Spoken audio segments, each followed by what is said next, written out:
और कांग्रेसियों के लिए सबसे बड़ा सवाल यह है कि क्या केसी वेणुगोपाल केरल के मुख्यमंत्री बनेंगे या जीएसओ बने रहेंगे।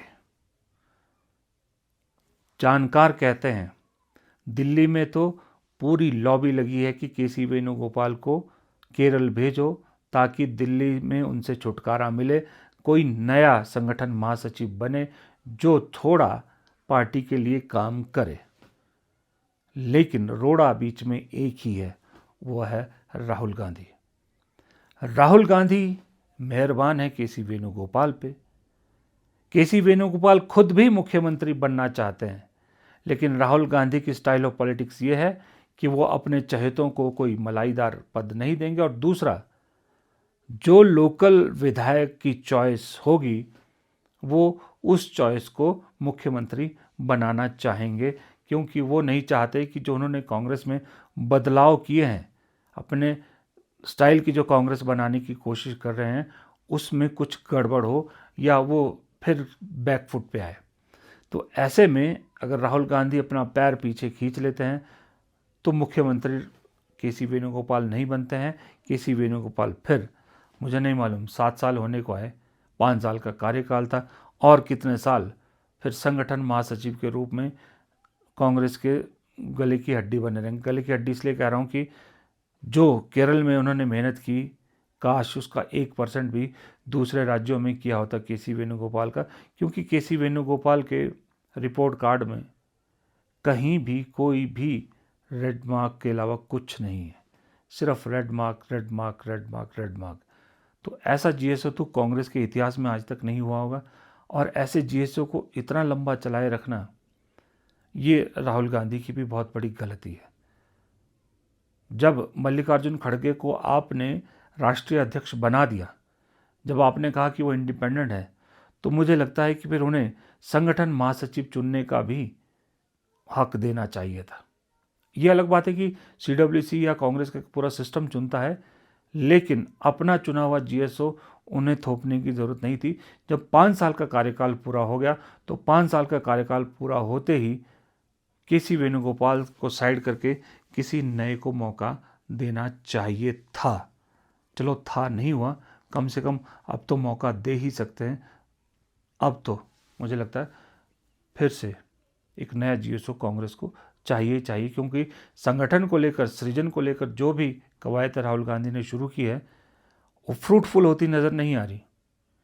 क्योंकि जब राहुल गांधी जाते हैं तब तो सब कुछ चंगा ही चंगा दिखता है, लेकिन जैसे ही वो वहाँ से हटते हैं, पीछे असल हकीकत सामने आ जाती है। ये चुनावी नतीजे बहुत इम्पॉर्टेंट इसलिए है, क्यों इस पे मैं भी इतना ज़ोर दे रहा हूँ, क्योंकि इसमें 3-4 चीज़ें क्लियरली डिफाइन हो जाएंगी। अब उसका विश्लेषण तो हम चुनाव नतीजों के बाद करेंगे, लेकिन ये तय है कि आज के नतीजे ये बताएंगे कि मोदी का जो काल है, मोदी युग है, वो कितना लंबा चलने वाला है या फिर कितना छोटा रहने वाला है।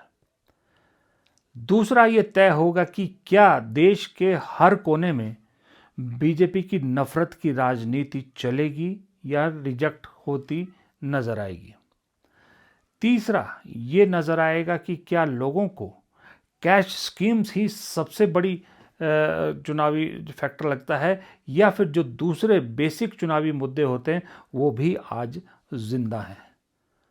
और तीसरा, ये जो डीलिमिटेशन के जरिए दक्षिण बनाम अन्य भारत को करने की कोशिश की गई, क्या वो सही में दक्षिण में काम किया है या नहीं?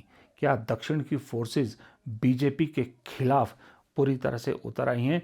क्या दक्षिण का दरवाज़ा बीजेपी के लिए परमानेंटली बंद कर दिया है मोदी शाह ने वो बिल लाकर? ये भी आज तय होगा। और सबसे बड़ी चीज़ ये तय होगी कि क्या कांग्रेस अपने 2024 के बाद पहली जीत कहीं हासिल कर पाएगी या नहीं? क्या चौथा राज्य कांग्रेस की टैली में जुड़ेगा कि नहीं जुड़ेगा? और चौथे के साथ सबसे बड़ा सवाल, क्या 5वां राज्य कांग्रेस की टैली में जुड़ेगा? क्या असम को लेकर कांग्रेस ने जो दावे किए हैं, असम को लेकर जो कांग्रेस को उम्मीदें हैं, क्या वो उम्मीदें पूरी होंगी, क्या वो सच होंगी चीज़ें।